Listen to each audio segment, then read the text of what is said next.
কে? নমরুদ। এটার নাম আপনারা মনে হয় শোনেন নাই।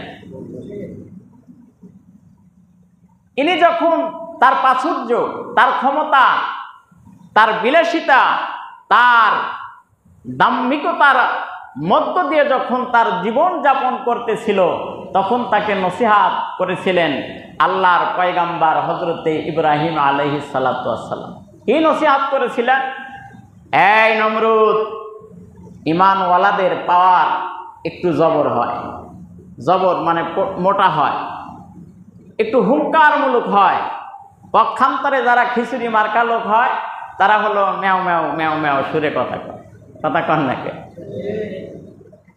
খিচুড়ি মার্কা লোক আছে, এদিকেও যায় ওদিকেও যায়, এও ও সব মিলেই চলে। এক কথায় আমরা অনেক সময় বুঝাইতে বলি যে যে দিক থেকে বৃষ্টি আসে ওই দিকে ছাতা ধরে থাকতে। তদানীন্তন সময়ে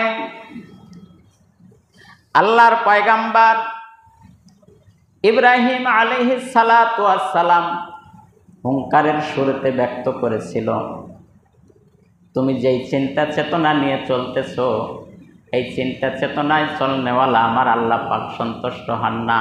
সুতরাং তোমার এই দিমাগের থেকে বের হয়ে আমি যেই তরতিবে তোমাকে চলতে বলি ওই তরতিবে চলো, তাহলে তুমি এ জগতে মুক্তি পাবে, পরজিন্দেগিতেও শান্তির আবাসস্থল জান্নাতের বালাখানা পাবে।